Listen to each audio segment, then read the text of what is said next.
माशाल्लाह जी माशाल्लाह। देखो ये दुआएं में देखो कबूतरियां देखो वापस आ गई हैं।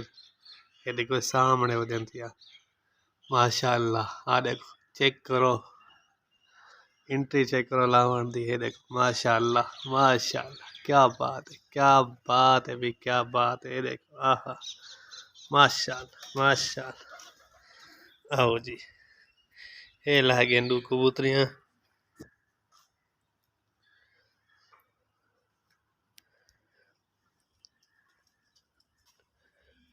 एक ए वाली कबूतरी आई ते एक ए वाली माशाल्लाह चंगी परवास कर गई हैं ते तुहाडे सामने लथे देखो लावण तो स्टेल की वही इन्हां दा बिल्कुल छत दे उत्ते।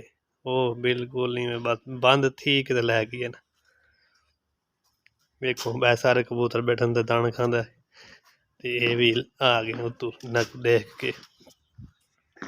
अस्सलामुअलैकुम, क्या हाल है दोस्तों, ठीक हो? तबीयत से ठीक है? मैं भी ठीक ठाक हाँ पिया, उम्मीद के ना तुसा भी ठीक ठाक हो सो।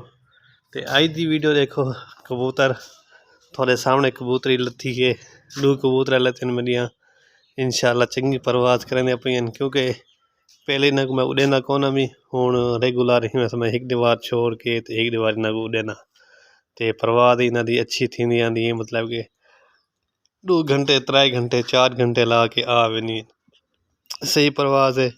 तो जी नवी मादी बैठी है वो सामने ये आली पीली अखा वाली एक भी अज मैं उड़ाया ये भी चंगी परवाज करे इंशाल्लाह। इन्हें दे उड़न तो स्टाइल तो पता लगता भी ये उड़सी चंगी परवाज करे सी। नवी नवी खोली मी ना ई परवत मैं एक जल्दी लहा गई तलो कबूतर फड़का के ते मैं कि चलो एक तलो